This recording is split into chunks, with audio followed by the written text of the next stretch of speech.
Hola chicos, espero que se encuentren bien. En la clase de hoy de trigonometría hablaremos sobre funciones trigonométricas. El estudio de las funciones trigonométricas se remonta a la época de Babilonia. Recuerden que hablábamos en la clase anterior sobre precisamente la historia de la trigonometría. Y gran parte de los fundamentos de trigonometría fueron desarrollados por los matemáticos de la antigua Grecia, de la India y estudiosos musulmanes. El primer uso de la función seno aparece en el Sulva Sutras, escrito en India del siglo VIII al VI a.C. Las funciones trigonométricas fueron estudiadas por Hiparco de Nicea, Aryabhata, Varahamihira, Brahmagupta, Al-Khwarazmi, Abul-Wafa, Omar Khayyam, Bhaskara II, Nasir al-Din Tusi, Regiomontanos, Jiyat al-Qasi y Ulugh-Bek Madhava, Reticus y el alumno de este, Valentín Otto. Algunas de estas personalidades las pueden encontrar a su izquierda. Bien, la obra de Leonhard Euler, Introduction in Analysis Infinitorum, de 1748, fue la que estableció el tratamiento analítico de las funciones trigonométricas en Europa, definiéndolas como series infinitas presentadas en las llamadas fórmulas de Euler. En las matemáticas, las funciones trigonométricas son las funciones establecidas con el fin de extender la definición de las razones trigonométricas a todos los números reales y complejos. Las funciones trigonométricas son de gran importancia en física, astronomía, cartografía, náutica, telecomunicaciones, la representación de fenómenos periódicos y otras. Las funciones trigonométricas se definen comúnmente como el cociente entre dos lados de un triángulo rectángulo asociado a sus ángulos. Las funciones trigonométricas son funciones cuyos valores son extensiones del concepto de razón trigonométrica en un triángulo rectángulo trazado en una circunferencia unitaria. Hacíamos referencia anteriormente cómo los triángulos rectángulos ayudan a estudiar mejor las funciones trigonométricas en una circunferencia unitaria. Y yo quiero hacer un recordatorio sobre el triángulo rectángulo. Bien, los triángulos rectángulos son polígonos que cuentan con tres lados. Cabe recordar que los polígonos son figuras planas, definidas por segmentos, o sea, delimitadas por segmentos, es decir, por sus lados. El triángulo, por lo tanto, es una figura plana formada por tres segmentos. Cuando un triángulo dispone de un ángulo recto, o sea, que mide 90 grados, se le clasifica como triángulo rectángulo. Los otros dos ángulos, o sea, que no son el de 90 grados, siempre son agudos, o sea, miden menos de 90 grados. El ángulo recto en el triángulo rectángulo está formado por dos lados de menor longitud a los que llamamos catetos, que son los que están acá, que pueden observar. Y el tercer lado, el de mayor extensión, le llamamos hipotenusa.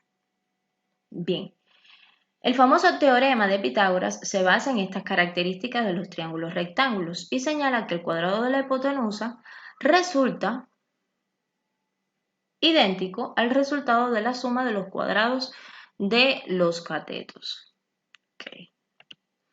Bien, la circunferencia goniométrica, trigonométrica o unitaria es una circunferencia de radio 1, normalmente con su centro en el origen de un sistema de coordenadas, de un plano euclídeo o complejo. Dicha circunferencia se utiliza con el fin de poder estudiar fácilmente las razones trigonométricas y funciones trigonométricas, mediante la representación de triángulos rectángulos auxiliares. Como pueden observar, en la parte inferior, en las dos partes podemos ver una circunferencia de radio 1, o sea, unitaria, donde se le superponen triángulos rectángulos auxiliares para el estudio de las funciones seno, coseno, tangente, cotangente. Muy bien. Las funciones trigonométricas, como anteriormente hablaba, podemos clasificarlas en seno, coseno, tangente, cosecante, secante, cotangente. La función seno es la razón entre el cateto opuesto al ángulo y la hipotenusa. O sea, el seno del ángulo va a ser igual al cateto opuesto sobre la hipotenusa.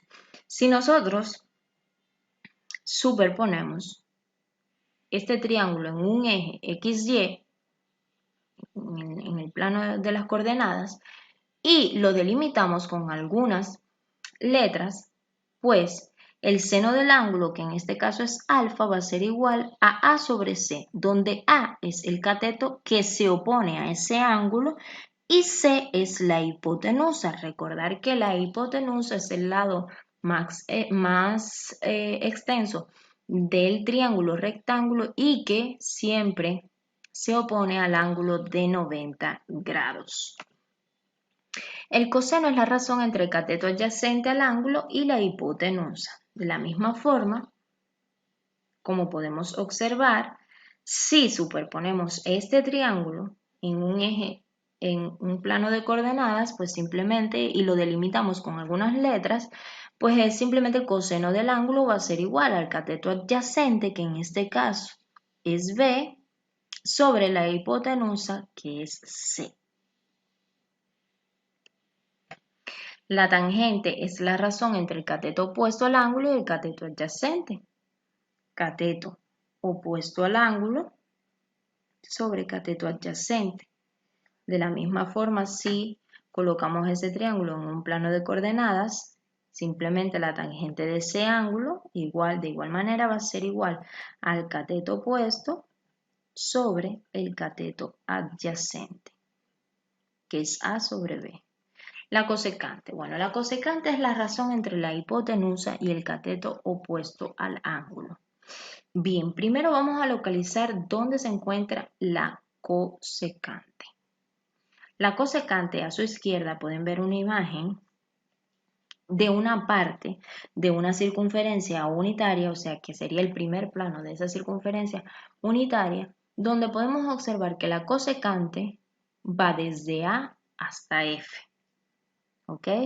Entonces, como pueden observar, si unimos AF con GF y el radio de la circunferencia, pues se forma un triángulo AGF que podemos extraerlo para analizarlo de forma particular. Entonces, la cosecante, que de hecho coincide con la hipotenusa, ¿verdad? La cosecante de ese ángulo va a ser igual a la hipotenusa sobre el cateto opuesto. El cateto que se opone al ángulo. ¿Ok? Pero si nos fijamos bien, ese ángulo es igual al ángulo que se formaba para encontrar al seno. ¿Verdad? Por alternos entre paralelas. ¿Ok? Estos ángulos son iguales, entonces la cosecante del ángulo va a ser igual a AF, que es la hipotenusa, sobre GA, que es el cateto opuesto. Y miren, el cateto opuesto es simplemente el radio, ¿verdad? De la circunferencia. Y entonces, como el radio de la circunferencia unitaria es igual a 1, pues entonces la cosecante del ángulo va a ser igual a AF. Y miren, haciendo un análisis de estas figuras en el plano, de esos triángulos en el plano, recordando los criterios de semejanza, pues simplemente vamos a llegar a la conclusión que la cosecante del ángulo va a ser igual a la inversa del seno, que es igual a 1 sobre seno. Muy bien, la secante. La secante es la razón entre la hipotenusa y el cateto adyacente al ángulo. De la misma forma vamos a localizar aquí dónde está la secante. Bueno, la secante en el plano va a ser AE, que está de color verde. Entonces, si nos percatamos, AED es un triángulo rectángulo también, ¿verdad? En D está el ángulo recto, el ángulo de 90 grados. Entonces, mi hipotenusa es AE, que coincide con la secante. ¿Ok? Entonces, si de forma particular aislamos ese triángulo, entonces la secante del ángulo va a ser igual a la hipotenusa dividida para el cateto adyacente. Esa es la razón entre ellas dos, entre la hipotenusa y el cateto adyacente. Entonces, la hipotenusa es AE. Y el cateto adyacente es AD, pero recordemos que AD es el radio también de esa circunferencia unitaria. AD entonces vale 1. Entonces la secante del ángulo es igual a AE, que es la hipotenusa, que en este caso es la secante. Y si hacemos un análisis de semejanza entre AED y ABC, nos percatamos de que simplemente la secante del ángulo va a ser igual a la inversa del coseno, que sería 1 sobre coseno. La cotangente. La cotangente es la razón entre el cateto adyacente del ángulo y el cateto opuesto. Bien. Hacemos el mismo procedimiento, vamos a localizar la cotangente. Y la cotangente es GF en el plano, ¿verdad? Entonces, como pueden observar, se forma un triángulo AGF, ¿verdad? Tenemos el radio acá. ¿Qué va a suceder? Que la cotangente del ángulo va a ser igual a cateto adyacente, que es la cotangente, ¿verdad? Sobre el cateto opuesto, que es el radio, que es 1. Si sustituimos como lo hicimos anteriormente, nos vamos a percatar que la cotangente del ángulo es igual a GF. Que si haciendo el mismo análisis de las relaciones de los triángulos, ¿verdad? Con los criterios de semejanza, entonces nos vamos a percatar que la cotangente del ángulo es la inversa de la tangente. O sea que es igual a 1 sobre la tangente. Por acá tenemos un ejemplo. Dice un árbol proyecta una sombra de 15,12 metros. El ángulo de elevación desde el extremo de la sombra a la copa del árbol es de 42 grados. Calcular la altura del árbol. Muy fácil.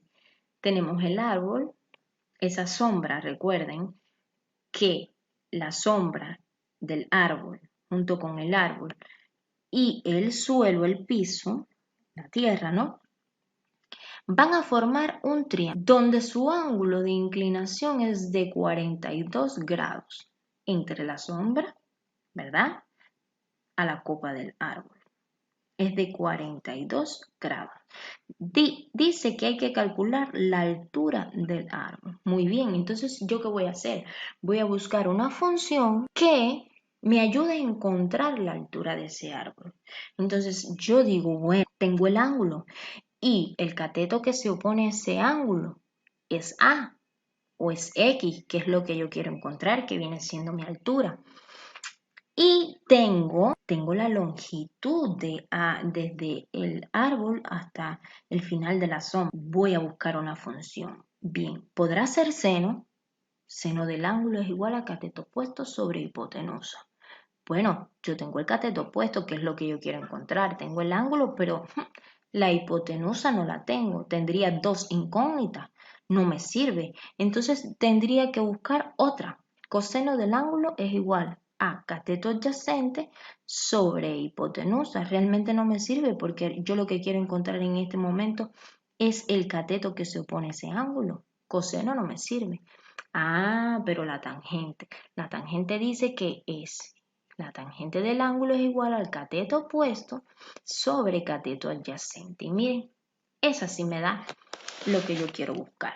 Entonces, la tangente de 42 es igual a X, que es el cateto opuesto, que es la altura del árbol, dividido para 15,12, que es el cateto adyacente. Bien, dejo a la X sola, que es mi incógnita, y esto que está aquí abajo va a pasar, que está dividiendo, va a pasar como multiplicando. Entonces tendremos a 15,12 que multiplica la tangente de 42. Bueno, y el resultado de eso es 13,61 metros. Entonces el árbol alcanza 13,61 metros de altura. Y concluyo con esta frase que dice así: aunque llegues último en una carrera, siempre estarás por delante de quienes nunca se atrevieron a correrla. Muchas gracias por su atención, espero que les haya gustado y nos vemos en la próxima clase.